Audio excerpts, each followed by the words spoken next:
Assalamualaikum warahmatullahi wabarakatuh. Saya Dimas Agung Nugroho dari kelompok 9 ingin mempresentasikan tugas kelompok kami. Materinya adalah aneka pendekatan dalam studi Islam. Yang pertama adalah pendekatan filosofis. Secara harfiah, kata filsafat berasal dari kata philo yang berarti cinta kepada kebenaran, ilmu, dan hikmah. Selain itu, filsafat dapat pula berarti mencari hakikat sesuatu, berusaha menautkan sebab dan akibat, serta berusaha menafsirkan pengalaman-pengalaman manusia. Dalam Kamus Umum Bahasa Indonesia, Purwadarminta mengartikan filsafat sebagai pengetahuan dan penyelidikan dengan akal budi mengenai sebab-sebab, asas-asas, hukum, dan sebagainya, terhadap segala yang ada di alam semesta, maupun mengenai kebenaran dan arti atau adanya sesuatu. Pengertian filsafat yang umumnya digunakan adalah pendapat yang dikemukakan Sidi Ghazalba. Menurutnya, filsafat adalah berpikir secara mendalam, sistematik, radikal, dan universal, dalam rangka mencari kebenaran, inti, hikmah, atau hakikat mengenai segala sesuatu yang ada. Dengan demikian, dapat diketahui bahwa filsafat pada intinya adalah upaya atau usaha untuk menjelaskan inti, hakikat, atau hikmah mengenai sesuatu yang berada di balik objek formanya. Filsafat mencari sesuatu yang mendasar, asas, dan inti yang terdapat di balik yang bersifat lahiriah. Melalui pendekatan filosofis ini, seseorang tidak akan terjebak pada pengalaman agama yang bersifat formalistik, yakni mengamalkan agama dengan susah payah tapi tidak memiliki makna apa-apa, kosong tanpa arti. Yang didapatkan dari pengalaman agama hanyalah pengakuan formalistik, misalnya sudah haji, sudah menunaikan rukun Islam kelima, dan berhenti sampai situ saja. Tidak dapat merasakan nilai-nilai spiritual yang mengandung di dalamnya. Namun demikian, pendekatan filosofis ini tidak berarti menafikan atau menyepelekan bentuk pengalaman agama yang bersifat formal. Filsafat mempelajari segi batin yang bersifat esoterik, sedangkan bentuk forma memfokuskan segi lahiriah yang bersifat eksoterik. Islam sebagai agama yang banyak menyuruh penganutnya mempergunakan akal pikiran sudah dapat dipastikan sangat memerlukan pendekatan filosofis dalam memahami ajaran agamanya. Yang B atau yang kedua, pendekatan normatif. Pendekatan normatif adalah studi Islam yang memandang masalah dari sudut legal formal atau normatifnya. Legal formal adalah hukum yang ada hubungannya dengan halal dan haram, boleh atau tidak, dan sejenisnya. Sementara normatif adalah seluruh ajaran yang terkandung dalam nas. Dengan demikian, pendekatan normatif mempunyai cakupan yang sangat luas, sebab seluruh pendekatan yang digunakan oleh ahli usul fikih atau usuliyin, ahli hukum Islam atau fuqaha, ahli tafsir atau mufassirin, danah di hadis atau muhaddithin, ada hubungannya dengan aspek legal formal serta ajaran Islam dan dari sumbernya termasuk pendekatan normatif. Sisi lain dari pendekatan normatif, secara umum ada dua teori yang dapat digunakan bersama pendekatan normatif teologis. Teori yang pertama adalah hal-hal yang bertujuan untuk mengetahui kebenaran serta dapat dibuktikan secara empirik dan eksperimental. Teori yang kedua adalah hal-hal yang sulit dibuktikan secara empirik dan eksperimental. Untuk hal-hal yang dapat dibuktikan secara empirik biasanya disebut masalah yang berhubungan dengan ra'yi atau penalaran. Dalam aplikasinya, pendekatan normatif tekstualis tidak menemui kendala yang berarti ketika dipakai untuk melihat dimensi Islam normatif yang bersifat qat'i. Persoalan justru akan semakin rumit ketika pendekatan ini dihadapkan pada realita dalam Al-Quran, bahkan diamalkan oleh komunitas tertentu secara luas. Contoh yang paling konkret adalah adanya ritual tertentu dalam komunitas muslim yang sudah mentradisi secara turun-temurun, seperti selamatan, tahlilan, atau kenduren. Dari uraian tersebut, terlihat bahwa pendekatan normatif tekstualis dalam memahami agama menggunakan cara berpikir deduktif, yaitu cara berpikir yang berawal dari keyakinan yang diyakini benar dan mutlak, sehingga tidak perlu dipertanyakan lebih dulu, melainkan dimulai dari keyakinan yang selanjutnya diperkuat dengan dalil-dalil dan argumentasi. Pendekatan normatif tekstualis, sebagaimana disebutkan di atas, telah menunjukkan adanya kekurangan seperti eksklusif dogmatis, yang berarti tidak mau mengakui adanya paham golongan lain, bahkan agama lain. Namun demikian, melalui pendekatan normatif tekstualis ini, seseorang akan memiliki sifat militansi dalam beragama, sehingga berpegang teguh kepada agama yang diyakini sebagai yang benar, tanpa memandang dan meremehkan agama lain. Sekian, terima kasih. Wassalamualaikum warahmatullahi wabarakatuh. Assalamualaikum warahmatullahi wabarakatuh. Perkenalkan, nama saya Danuarta. Saya akan melanjutkan presentasi dari Saudara Dimas. Saya akan membahas tentang yang pertama tentang pendekatan historis. Yang kedua, saya akan menjelaskan tentang pendekatan antropologi. Dan yang ketiga, saya akan membahas tentang pendekatan sosiologi. Baik, yang pertama, saya akan membahas tentang pendekatan historis. Pendekatan historis. Sejarah atau historical approach adalah suatu ilmu yang di dalamnya dibahas berbagai peristiwa dengan memperhatikan unsur tempat, waktu, objek, latar belakang, dan pelaku dalam peristiwa tersebut.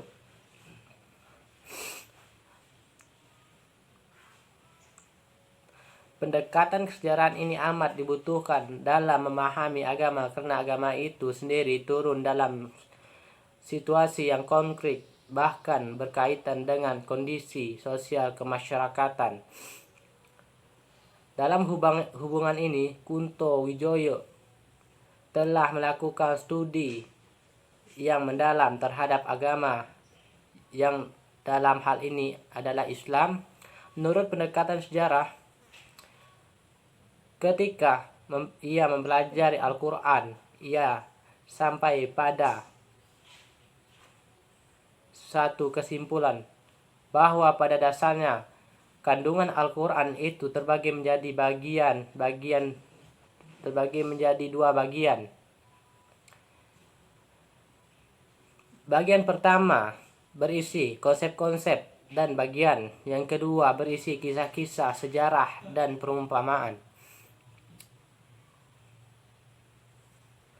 Dalam bagian pertama ini kita mengenal banyak sekali konsep, baik yang bersifat abstrak maupun konkret. Konsep tentang Allah, malaikat, akhirat, ma'ruf, mungkar, dan sebagainya adalah termasuk yang abstrak. Sedangkan konsep-konsep tentang fukara, masakin termasuk yang konkret. Selanjutnya, jika pada bagian yang berisi konsep, Al-Quran bermaksud membentuk pemahaman yang komprehensif mengenai nilai Islam, maka pada bagian yang kedua yang berisi kisah dan perumpamaan Al-Quran ingin mengajak dilakukannya perenungan untuk memperoleh hikmah. Melalui pendekatan sejarah, seorang diajak menukil dari alam idealis ke alam yang bersifat empiris dan mendunia. Dari keadaan ini, seseorang akan melihat adanya kesenjangan atau keselarasan antara yang terdapat dalam idealis dengan ada di alam empiris dan historis menurut perspektif sejarah, ada dua macam peranan terhadap aturan hukum dan perundang-undangan, yaitu yang pertama adalah penafsiran menurut sejarah hukum, dan yang kedua penafsiran menurut sejarah penetapan peraturan perundang-undangan. Yang kedua yaitu pendekatan antropologi.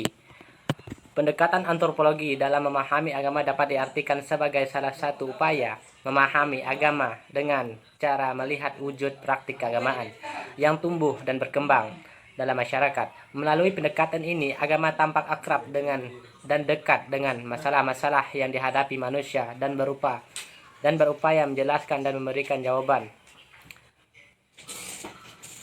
Bagian sama antropologi sebagai bidang ilmu humaniora. Antropologi adalah sebuah ilmu yang didasarkan oleh observasi gratisipasi yang luas tentang kebudayaan, menggunakan data yang terkumpul dan menetralkan nilai analisis yang tentang tidak memihak, menggunakan metode komografi.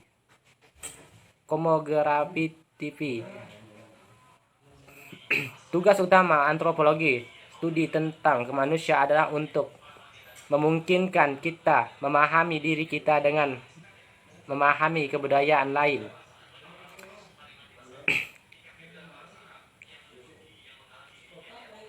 Sedangkan humaniora atau humaniesis adalah bidang-bidang studi yang berusaha menafsirkan makna kehidupan manusia dan berusaha menambah martabat kepada penghidupan dan eksistensi manusia. Menurut Elwood mendefinisikan humaniora sebagai seperangkat dari perilaku moral manusia terhadap sama. Jadi, antara antropologi dan humaniora hubungannya sangat erat, yang kesemuanya memberikan sumbangan kepada antropologi sebagai kajian utama mengenai manusia. Yang kedua, ilmu-ilmu bagian dari antropologi.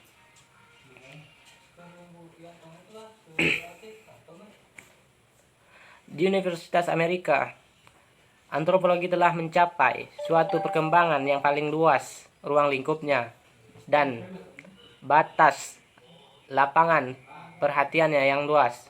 Itu menyebabkan adanya paling sedikit ada 5 masalah penelitian khusus. Yang pertama, masalah sejarah asal perkembangan manusia, evolusinya secara biologis. Yang kedua adalah masalah sejarah terjadinya aneka warna makhluk manusia dipandang dari studi ciri-ciri tumbuhnya.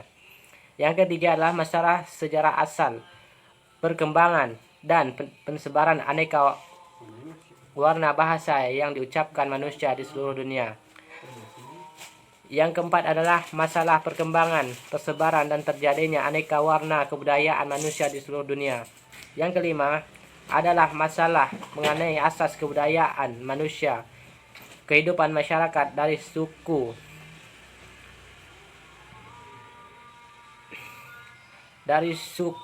bangsa yang tersebar di seluruh muka bumi masa kini.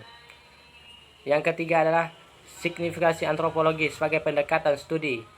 Pendekatan antropologi dalam memahami agama dapat diartikan sebagai salah satu seni upaya memahami agama dengan cara melihat wujud praktik keagamaan yang tumbuh dan berkembang dalam masyarakat.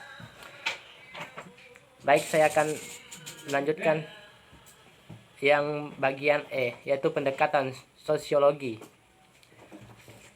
Pendekatan sosiologi adalah ilmu yang mempelajari hidup bersama dan dalam masyarakat dan menyelidiki ikatan-ikatan antara manusia yang menguasai hidupnya itu. Jalaluddin Rahman dalam bukunya yang berjudul Islam alternatif menunjukkan berapa besarnya perhatian agama yang dalam hal ini Islam terhadap masalah sosial dengan mengajukan 5 alasan sebagai berikut. Yang pertama, dalam Al-Quran atau kitab-kitab hadis, proporsi terbesar kedua sumber hukum Islam itu berkenaan dengan muamalah. Yang kedua, bahwa dikenakannya masalah muamalah sosial dalam Islam ialah adanya kenyataan bahwa bila urusan ibadah bersamaan waktunya dengan urusan muamalah yang penting, maka ibadah boleh dipendekkan atau ditangguhkan, tentu bukan ditinggalkan. Ketiga, bahwa ibadah yang mengandung segi kemasyarakatan diberi ganjaran lebih besar daripada ibadah yang bersifat seorang. Yang keempat, di dalam Islam terdapat ketentuan bila urusan ibadah dilakukan tidak sempurna atau batal karena melanggar pantangan tertentu, maka kiparahnya atau tembusannya adalah melakukan sesuatu yang berhubungan dengan masalah sosial. Yang kelima adalah dalam Islam terdapat ajaran bahwa amal baik dalam bidang kemasyarakatan mendapat ganjaran lebih besar daripada ibadah sunnah.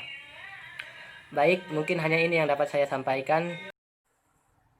Baiklah, perkenalkan nama saya Nova Agusturenja. Saya akan membacakan materi yang bagian F, yaitu pendekatan teologis.